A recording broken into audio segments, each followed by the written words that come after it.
आज का लेसन है डीप वाटर। हेलो, मैं विलियम ओ डगलस हूं और आज अपने जीवन की सच्ची घटना बता रहा हूं। डीप वाटर में आप लोग जानते हैं कि विलियम ओ डगलस की कहानी है। विलियम ओ डगलस बताते हैं कि जब वो छोटे 3 वर्ष के थे तो अपने पिता के साथ कैलिफोर्निया बीच पर जाते हैं और वहाँ पर एक लहर जो है वो उन्हें गिरा देती है। और जब वो गिर जाते हैं और जो पानी है वो उनके ऊपर तक आ जाता है तो वो उसकी ताकत से डर जाते हैं और उसके बाद पानी से डरने लगते हैं। इसके बाद उनकी माँ उन्हें पानी से और डरा देती हैं। वो बताती हैं कि जो वहाँ पे याकीमा रिवर है वो बहुत ख़तरनाक है, वहाँ लोग मरते रहते हैं। लेकिन वो एक दिन डिसाइड करते हैं कि चलो हम तैरना सीखते हैं। जब वो 11 वर्ष के हो जाते हैं और जाते हैं अपने एक जोड़ी वाटर मिक्स लेकर के YMCA स्विमिंग पूल में तैरने के लिए। YMCA स्विमिंग पूल जो है वो सेफ़ है बच्चों के लिए, क्योंकि ये एक तरफ मात्र 2 से 3 फीट गहरा है और धीरे धीरे इसकी गहराई बढ़ती जाती है और दूसरी तरफ 9 फीट गहरा है।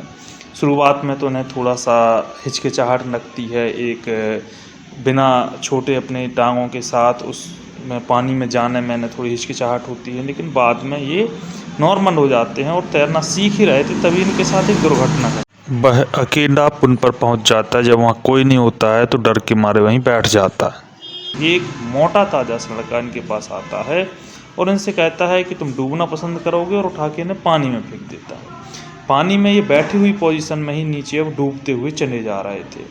इन्होंने बहुत सारा पानी निगल लिया था, दम घुट रही थी, सांस फूल रही थी। लेकिन ये एक योजना बनाते हैं कि जब मैं नीचे पहुंचूंगा तो मैं जो नीचे का बॉटम है उसको हिट करके जंप करूंगा और ऊपर आ जाऊंगा झट से। इसके बाद लेट जाऊंगा और तैर करके पुल के किनारे पहुंच जाऊंगा और बच जाऊंगा। लेकिन जब वो ऐसा करते हैं तो पूरे थक जाते हैं वहाँ तक आके, लेकिन अपनी पूरी ताकत से कूदते भी हैं तो एकाएक ऊपर नहीं आते, धीरे धीरे ऊपर आते हैं और इनके और सांस फूलने लगती है, ये और बहुत ज़्यादा बेचैनी होने लगती है। और जब ये ऊपर आते हैं थोड़ा सा उजाला दिखाई देता है तो इनका नाक तक ऊपर निकल आती है। वह तैरने का प्रयास करता है लेकिन उसके हाथ पैर काम नहीं करते। सांस लेना चाहते हैं लेकिन वापस से इनकी नाक पानी के अंदर चली जाती है और ये फिर से उसी पोजीशन में आ जाते हैं कि पानी बहुत सारा इनके अंदर चला जाता है और ये थक जाते हैं पूरी तरह से, दोबारा से नीचे जा रहे होते हैं। लेकिन फिर इन्हें वही योजना याद थी, पूरी तरह से डर गया था लड़का, 11 साल का लड़का है, पानी में इस तरह डूब रहा है, लेकिन योजना उसे याद है कि नीचे जाके हमें फिर से हिट करना है। और जैसे ही नीचे पहुंचता है तो फिर से हिट करता है, पूरी ताकत से ऊपर की तरफ कूदता है, लेकिन फिर वही धीरे धीरे ऊपर आना, जबकि वो सोच रहा था कि जल्दी से आ जाएंगे। और फिर उसी तरह से पूरी तरह थक जाना और जब ऊपर आना तो थोड़ा सा ऊपर निकलना लेकिन सांस नहीं ले पाना और फिर से नीचे की तरफ जाना शुरू हो जाना। इस तरह से जब वो 2-3 बार ऐसा ऊपर और नीचे होता है, बार बार नीचे से कूदता है और फिर ऊपर आता है तो वो थक जाता है और फिर उसके अंदर ताकत नहीं बचती है और अब वो बिल्कुल भी कूदना नहीं चाहता है। अब धीरे धीरे करके वो बेहोश होने लगता है।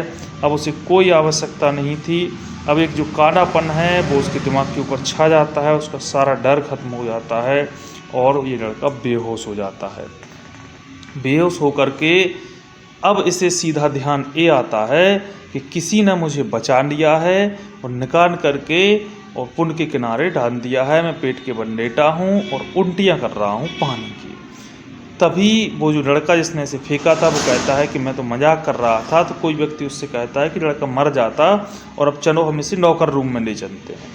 ये लड़का वहीं डना रहता बहुत देर तक और फिर बाद में आता है अपने घर, तो घर पे आके अपने बिस्तर पर डना रहता है और उस दिन वो कुछ नहीं खाता पीता। उसके बाद पुल की तरफ तो वो जाता ही नहीं है। लेकिन कुछ सालों के बाद उसे जब झरने का पानी देखने को मिलता है तो उसका मन करता है पानी में जाए, लेकिन जैसे ही पानी में जाता है तो वो उसके हाथ पैर जाम हो जाते हैं, एक तरह से पैरालाइज हो जाता है।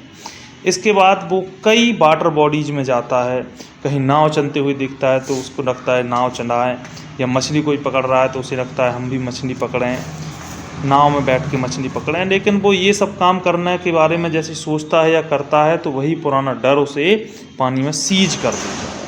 फिर वो अंत में सोचता है कि चलो हम तैरना सीखते हैं और एक इंस्ट्रक्टर रखता है। इंस्ट्रक्टर देखो ऐसे रस्सी से और बेल्ट के सहारे से पुंडी के द्वारा उसको पानी में उसका डर ख़त्म करता है। बार बार उसे पानी में डालता है, वो बार बार सीज होता है, उसे निकाल के फिर रिलैक्स करता है, फिर पानी में डालता है और इस तरह से धीरे धीरे उसके पानी का डर कम होना शुरू होता है 3 महीने में। 3 महीने तक ये लोग प्रैक्टिस करते हैं। फिर जब इसका डर थोड़ा ख़त्म हो जाता है तो इंस्ट्रक्टर उसे सिखाता है तैरना, वो भी टुकड़ों में।